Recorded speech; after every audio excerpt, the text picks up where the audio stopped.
It's time for another episode of Hops and Hedges, where we talk everything beer and landscaping and everything in between. So crack open a cold one and let's dig in. Excellent. There you go. And we are recording. Darren, how are you doing? Doing good. You see my buddy? Good. I can't. Oh, there he is. There's Lego. Oh, he looks sleepy. Thanks. Impatient. Yeah. Thanks so much for coming on the show. This is such a crazy thing, doing podcast. It kind of something I've been thinking about for a while, and I thought, man, I got to get Darren from Whistling Gardens on here. So thanks for coming out. Here we are. You getting lots of snow, I imagine, there where you are too. Yeah, a little bit more than where I was north of here yesterday. So yeah, there's a bit on the ground. Yeah. Holy smokes. So, Darren, for those who are listening, so when this episode will be posting, I think in 2 or 3 weeks, I'm not sure. I've got them all lined up to be released every week, every Wednesday. Okay. But could you just explain, so you are the owner of Whistling Gardens, one of the most magical places in Ontario, if you ask me. And you are also my first co-op. So personally, I got a chance to actually live there and work with you, but you've been doing this for over 20 years. So can you tell us about how the heck you got on this crazy thing that is Whistling Gardens? Oh, it was just a good idea at the time, Heather. That's my go-to favorite statement anymore. I like that. No, it's been an idea that I've had since I was probably a little kid. I was heavily influenced by my grandparents.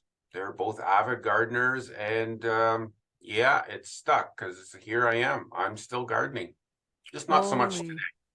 Yeah, not so much today. Yeah, me neither. I always feel kind of useless in the winter because I want to be out there digging and planting and pruning and starting seeds, and I can't really do that. So no, I've been actually doing cuttings and seeds, so at least I'm getting something done, and pruning. Yeah. Yeah. So awesome. Yeah, because you've got you have a heated hoop house still, don't you? Yeah. So all the birds that are in the gardens are in there now on one end, and I'm at the other end where I'm working. Yeah, whatever days of the week I need to, really, because like I say, I'm just sticking some cuttings now, winter cuttings.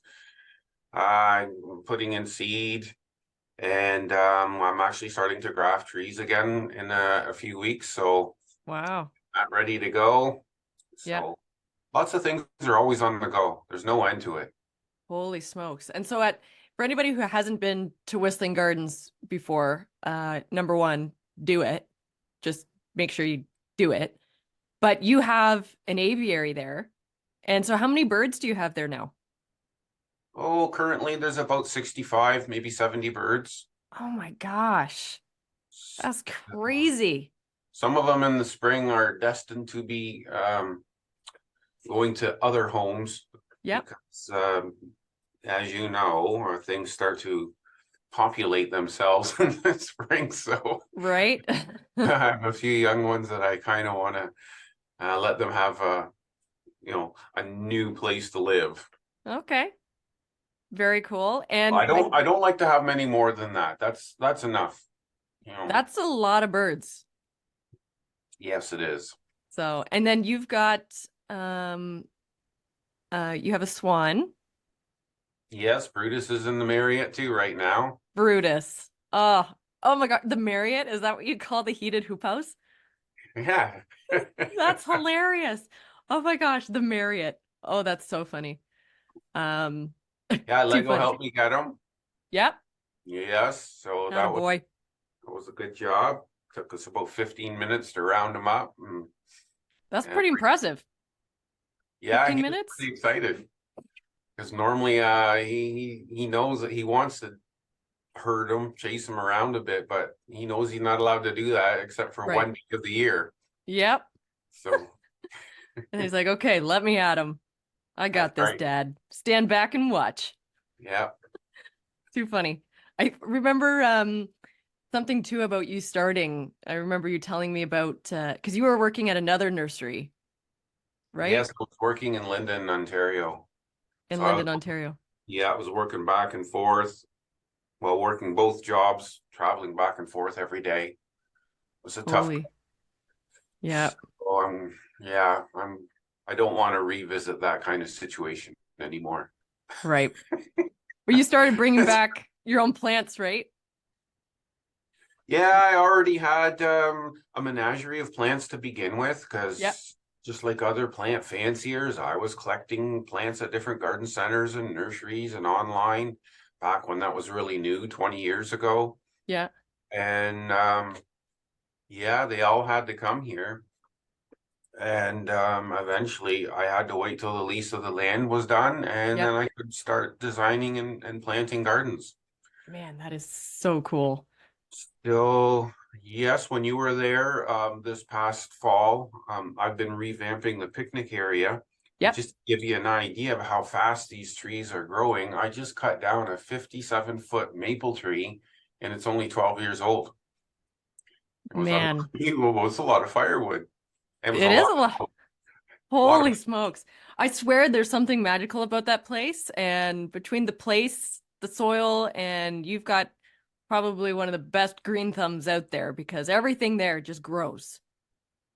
Well, for the except the most. heather plant that I gifted you. It was quick to die, but No, it lasted a couple years, and I'm actually did going to it? try it again. Yeah, it just, Okay.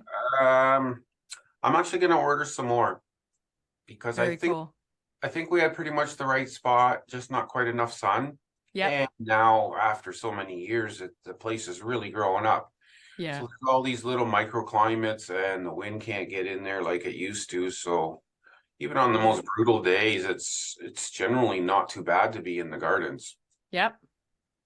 Wow. And how many acres is it again? Well, the grounds are 22 acres. That includes water and buildings and everything else. But yeah, geographically speaking, it's 22 acres. Wow. And it was cornfield. Is that right? All corn and soybean.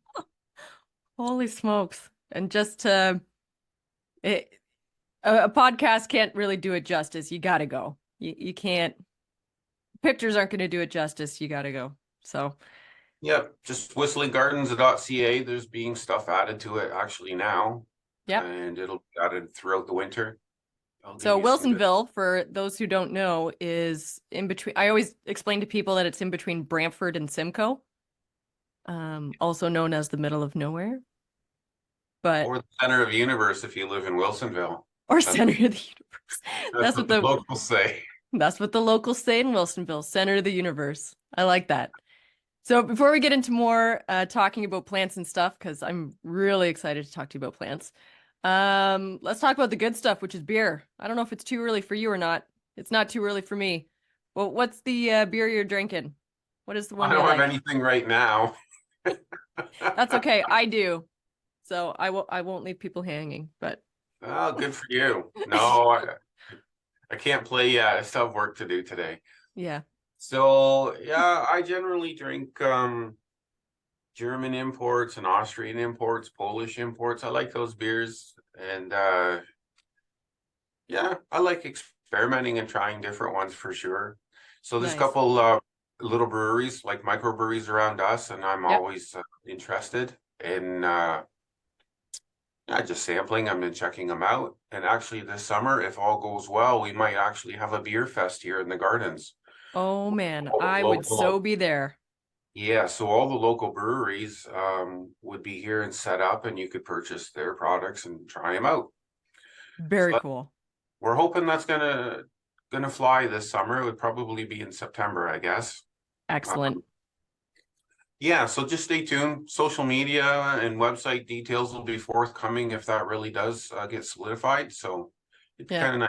But it looks like there'd be about eight or nine breweries that would come in and Oh, set that is up. so cool. And has Whistling Gardens ever had a beer?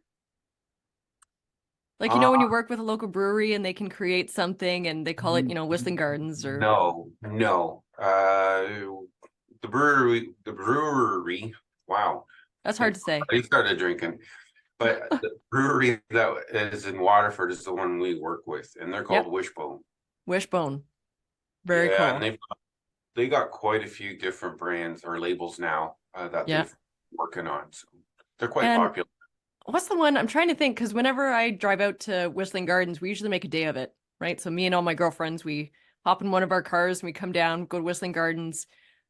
We would visit Bonnieheath. I don't know if Bonnieheath is still open Yes, or not. It's just yeah, new ownership, right? just new ownership. Yeah, so it's a lavender farm there, and they've got wineries, so you can be out in the lavender fields having a glass of wine, which is great. And then the other place, there's like a little brewery that's in an old elementary school in Norfolk. Do you know which place that is? I'm gonna have to look it up to find out what it is. Such a cool little place, though. Can't remember that one. I don't know what that one is actually, Heather. Okay, yeah, I think it's closer to Simcoe, but it's oh, I wish I could remember what it's called. A friend of mine told me about it, and it is a really cool place. It's an old elementary school, and they've converted it to a brewery. So Good that was idea. pretty cool. Yeah, way better We than don't, school. We don't need no yeah, we education. We don't just need need no beer. education. Too funny. Yeah, well, and I'm drinking one of Flying Monkey's more famous ones, Juicy Ass. I don't even know if I can say ass on the podcast, but I just did. So heads up. Hopefully, Beep. beep. I gotta figure out how to do that. Very hazy, hoppy, juicy. Love it. Flying Monkeys out of berry. So that's it for me. It's 5 o'clock somewhere. So when we were or in the questionnaire that I sent you, you mentioned that, favorite place to be is at home. The conifer garden is extraordinary at Whistling Gardens. And I mean, you're passionate about conifers. That's your favorite group of plantings. But how many conifers are in this conifer garden at Whistling Gardens now? Do you have an approximate I number? don't have an exact number for the actual garden because it's always being changed. But on the grounds, there's 1,200 different varieties and species and hybrids there.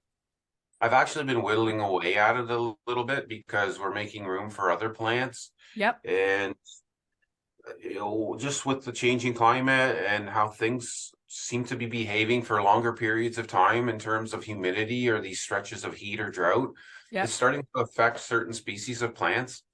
Hmm. And I've been slowly but surely liquidating certain species in the collection.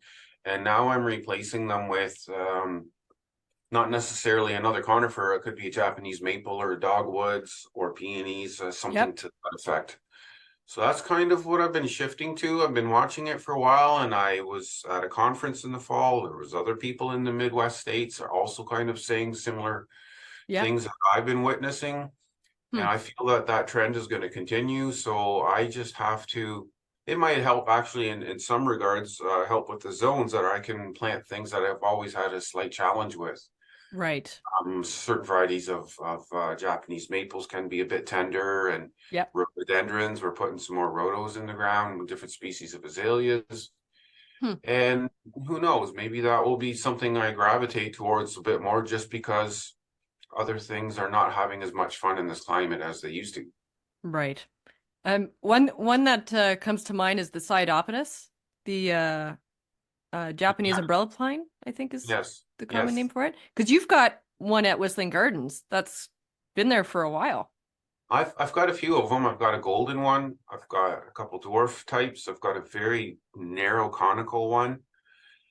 And yeah, I'm always adding a few different ones, and they seem to do very well for the gardens. I never see them burn or have Wow. any adverse effects on them. Yeah. Because that's one I'd love to have in my own garden, but I'm scared to. It's a bit of an investment and it's beautiful, but I find that I don't know. I'm worried about overwintering them. I think they're tougher than people give them credit for. Yeah? Really do. Okay. I I I know they're expensive. They're so difficult to propagate. They take quite a long time to get established to a sellable plant. Yep. There's only a few people that actually will put the time and energy into doing that. And I actually don't know any nursery in Canada that's actively propagating them. They're American nurseries. Yeah, they're So usually brought up. you have to contend with the exchange rate on the dollar as well, as Right. it being a fairly expensive plant. Okay. Well, I might have to add that to my Whistling Gardens shopping cart this year. Every year I usually get myself a treat. I go to Whistling Gardens, it's like, okay, what can fit in the Honda Civic today? Yes. And I mean, I brought home the uh oh my gosh, I'm totally skipping on what that is, but the white spruce, the pendula, Or- Oh, Poaceae glauca oh, pendula. yeah. That's right. Mm-hmm. Yep, I got that guy at Whistling Gardens, and this past year I invested in a silver lock, the Korean fur. Yes. So he's I've got my little collection started on my I don't even like 1/4 of an acre property. It's probably not even that big. But you also said you like to vacation to Newfoundland or Newfoundland. Yeah, I was there this summer. I Yeah? love it there. I've been 3 times. I would go Wow. 300 more times. I really enjoy it. I And just so love do you have it. family out there? Or like like why Newfoundland? Was it just on a whim one day or do you have a connection out there? I worked out there about 9 years ago, and I Okay. was at a conference out there about 10 years ago. And then Hmm. a friend of mine and myself, we decided, let's just go. So we drove all through Quebec, all through Labrador, took the ferry over to Newfoundland, drove all through Newfoundland back and forth, took the ferry to Nova Scotia. I just love the landscape. I love the people. I love the plants that are there. I just really enjoy how rugged it is. I like that, and so much hiking. I love hiking. Yeah.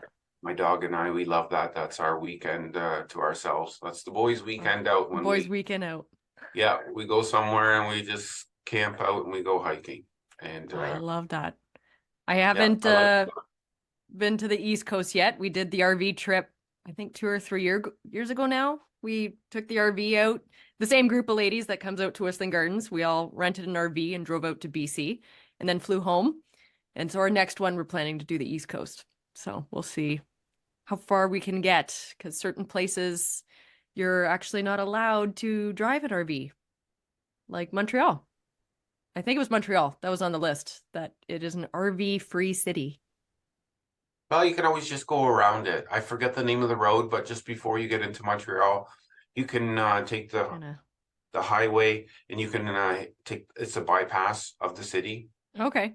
and it's full of RVs, absolutely full of them. So, Okay. It's possible. It's doable then. There's hope. yeah, I would just have to look on the map quickly. I just remember right near a gas station where we tend to fill up and we grab something to eat, and then we get right away onto the exit to that highway, and we just completely bypass Montreal. Hmm. I just can't Okay. remember the darn name of it. It starts with B. Starts with B. Excellent. I Yeah, will have to look that there's up. only like 700 roads in the greater area of Montreal that start with B, but Start with a B, but we'll find it. we'll find it. I just Um, need Google Maps. yep. That's us too, right? On questionnaire two, you said that you do have a favorite house plant and or one that you can't seem to keep alive. Oh, So the the old first jade plant. question, what's that? The jade plant. Jade plant. Is that the one that you just can't keep alive? Or is that your favorite? Actually, that poor thing has been so terribly neglected for 20 years. I don't know why it's still alive. However, it is. Um, we actually almost decided to repot it a couple of weeks ago, and then the ground froze up. Ah, So we may have to wait till spring. yeah. And so jade plant, that's an indoor plant. Oh, you Yeah, just don't want to go outside because yeah. All the yeah, potting soil's there out on the table, and I was a bit late getting to it. I could take it to the gotcha. greenhouse when we're above zero and repot it. Yep. Okay. And so what about a plant, maybe not even a house plant, but out of the acres and acres of gardens that you have, do you have a plant that you just can't seem to get to work? Do you have a nemesis, a plant? Uh, I'd say half the perennials we plant are my nemesis. Okay. I'm not sure, off the top of my head, to be honest. I have reasonable success, but before I purchase stuff, because it is getting more expensive all the time, I Yep. tend to do a bit more research on it just to see, well, what's the odds? And plus, in the beginning, when I first started all this, I still had to learn what that land was all about because certain areas were pretty wet, some are a little high in pH, some of them are just perfectly balanced. I got a pretty good handle on it now, so I don't know, Heather, we got pretty good luck with just about everything that we attempt. It's just certain perennials because I don't feel like fussing over a little plant. I mean, Right. Yeah, you're like me, or I should say I'm like you, because I probably learned it from Whistling Gardens. You stick it in the ground, you give it one watering, and then you give it a firm talking to, and you say, yeah, listen, live or die, it's up to you. yeah. Get your two choices, take your pick, and too bad, so sad if you take the latter pick. There you Uh, go. You're I all replaceable. They're all replaceable. And you know what's happening in the industry? More and more, there's so many new releases of everything. So if something doesn't want to work for me, I'm not too necessarily upset about it. We just move on. There's lots Yeah. of choices out there nowadays. I think a lot of us gardeners can take some advice from that, because there's been a couple for me that I'm cursing the plant because it doesn't survive winter, or it attracts tons of pests and it gets eaten and then it dies. And I like that. Just move on. Just move on. Get another plant. Just get another plant.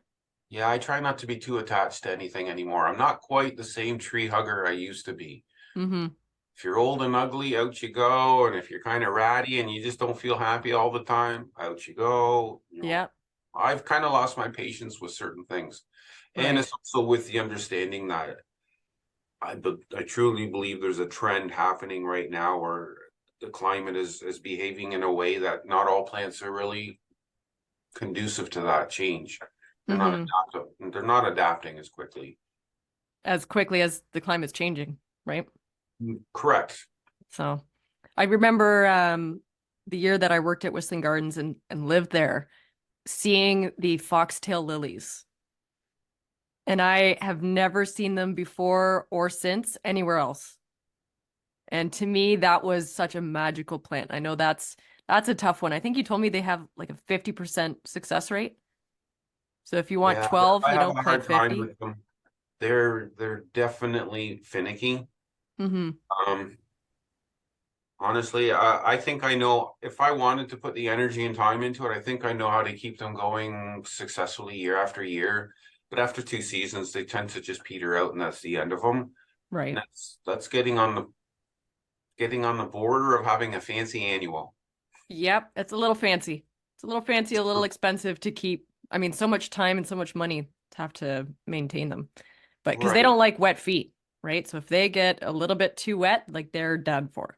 Yeah, and too dry, they don't like it either. They will not make new pups and get ready for putting up other stems in the future.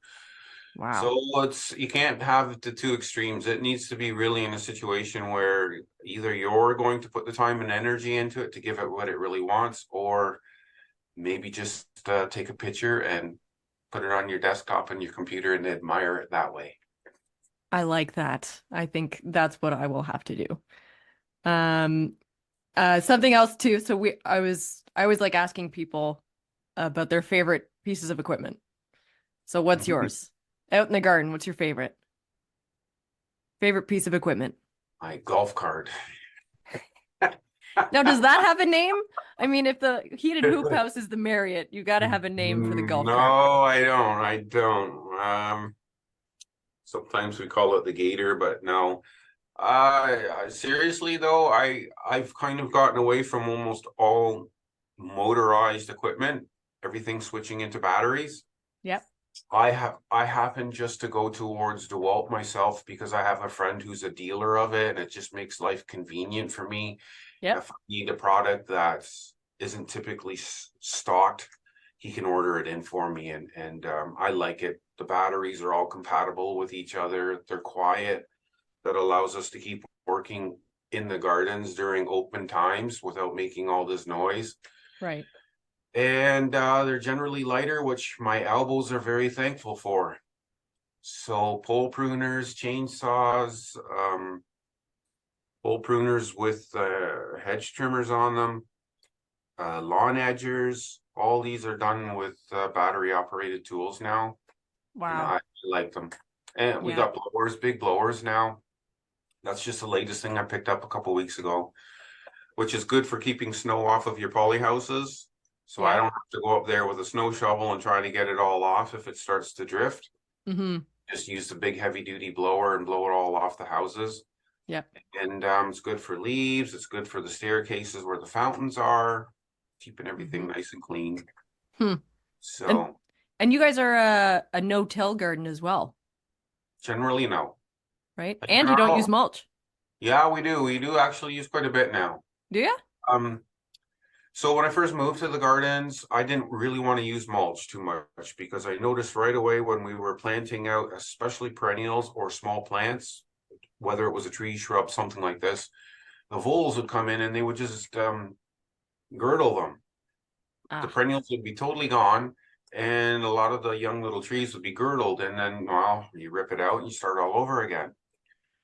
Over the years, I've noticed that when you build it, they will come, and that includes predators. So we have different species of owls here, we have hawks here, we have minks here, we have weasels, all coyotes are out there, foxes are out there.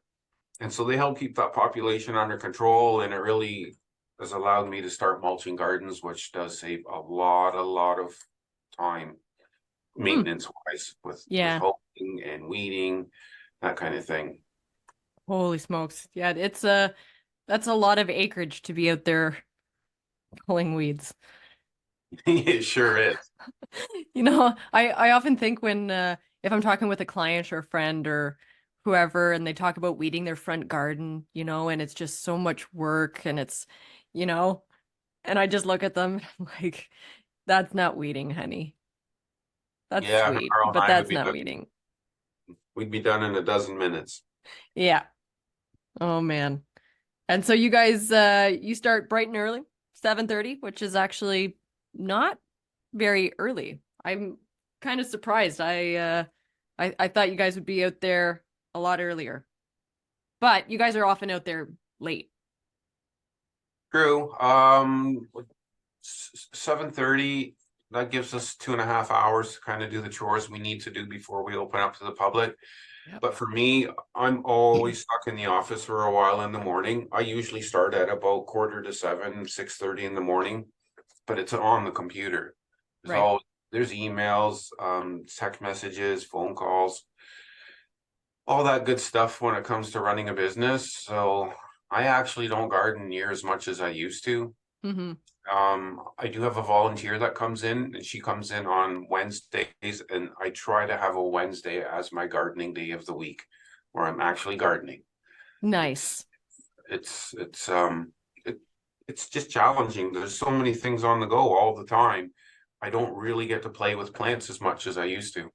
Right? It's almost like nobody told us that starting a business, there's actually business stuff that we have to do. Like, but I just want to garden and be with the plants.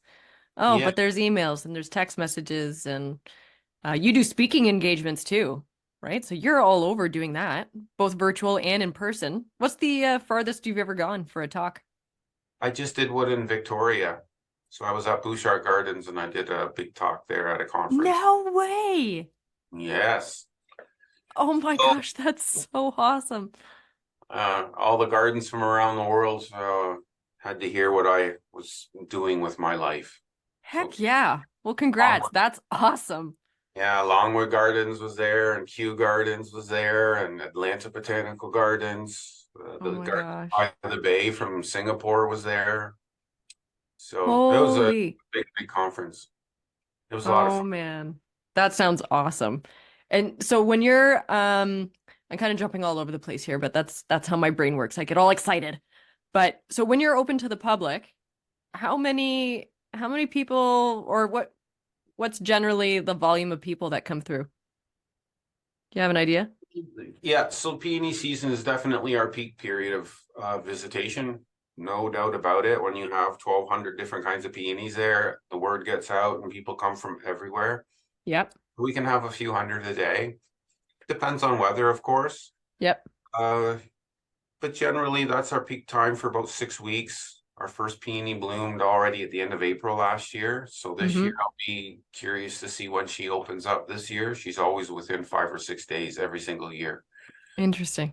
And actually, the last couple of peonies that open up for the season are almost always the same ones too. They're just late. Huh. But generally, the first 10 days of June is peak time for a lot of buses, tour groups coming in. Yep. And then the next big period of time now is our Festival of Fountains. Which is so cool because you have They're all lit up the water and show, but you've got all the lights, so you can do the night shows now. yeah, we do the night shows, and it's not just lights, there's fiber optics, there's lasers. We experimented with smoke machines, and in 2025, if all goes well, we'll have video incorporated with the whole show as well. Oh, wow. It's just crazy to me how quick things have changed. I mean, it's a 20-year-old garden. I was working there 10 years ago now. I can't believe it was that long ago. Holy smokes. Yeah, 2015. Yeah. So 2014. 2014. Holy. But yeah, you were just talking about doing the lights and the fiber optics then, and now you actually have it. So I've seen Whistling Gardens personally in all 4 seasons now, even winter, because you gave Angela and I a private tour when it wasn't open to the public. So thanks for that. That was really cool to walk through Whistling Gardens. Everything was covered in snow, just to see the bones of the place in the middle of winter. But I have not seen the night show. Yeah, you'll have to see it this summer. Yeah, because it usually sells out. Yeah, we had many nights that were sold out, so it's becoming quite popular. Yeah. And yeah, there's nowhere else in Canada you can see anything like it. So we had Americans even coming up last summer for the first time to see the show. Wow. Cool. That's just so cool. So we're coming up onto our half an hour of time here. So I've just got a couple questions for you. So you have the fountain there, which is based off of, is it Villa d'Este? No, this one's from the Palace of Versailles in France. Ah, you know what? I think I always do that. I always mess it up and I always say d'Este and then I'm like, wait a second. No, it's not. Yeah, I love those fountains there too, though. Yeah. They're So you've incredible. seen those as well? Oh, yes. I love Very them. cool. Oh man. And I mean, you have music performances there, you have festivals and events, you have weddings Yes, there, in the garden too. which is just amazing. It's such a great place to be. So I'm wondering if you had a word of advice. I have a feeling I know what you're going to say, but let's say somebody wanted to open their own greenhouse and start propagating plants or selling plants or importing plants, or what would be your word of advice? Well, the simplest one is don't. That's what I thought you were going to say. It sounds fun at the beginning, but it's a lot of work. It is. It's a pretty serious commitment because you're dealing with living things. Yeah. And that means right there and then you have to be there for them. This was my first time in 20 years this past summer for me to leave the farm during the growing season. Because for the last 20 years, I've done nothing but devote myself to growing and nurturing these plants. Yeah. And it really is a time-honored commitment. It's very rewarding. I really love it myself. I'm not sure if I would want to be an insurance broker or anything like that. I don't know if that would be completely satisfying to me. Yeah. But what I do, it's really interesting on so many levels. And Whistling Gardens in general is so many little different entities onto itself. Mm-hmm. We propagate plants, and we have the retail center there. We still do wholesale, and I love interacting with retail and wholesale customers. And I love making new plants too. Making babies is a lot of fun. It is. Once they start to grow, I'm real happy with it. So very cool. And I love all the technical challenges as far as the gardens go when it comes to writing music for them and choreography of the fountains and the lights, all this good stuff. You're a man of many talents.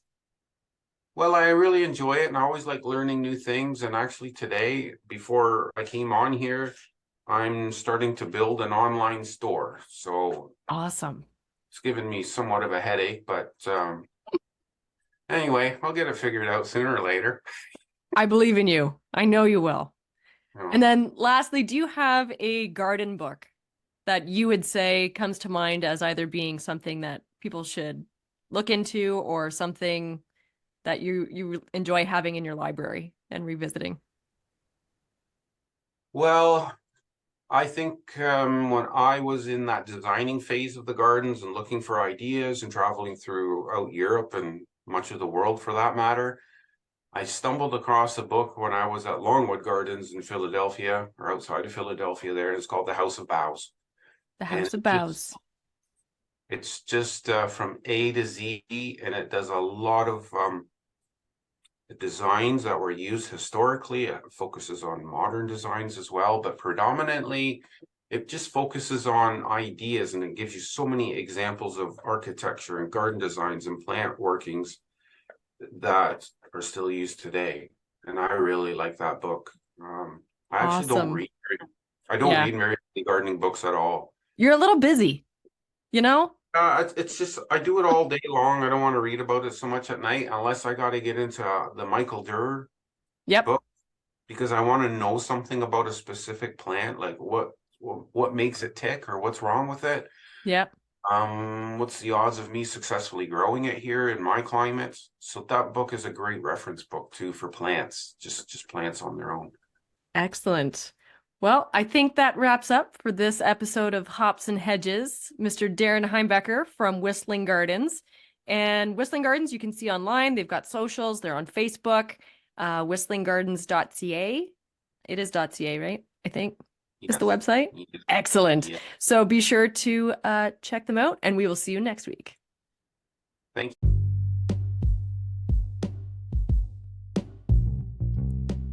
That concludes this week's episode. Tune in every Wednesday for someone new and some new brew. Don't forget to click the follow button to stay in touch. See you next time.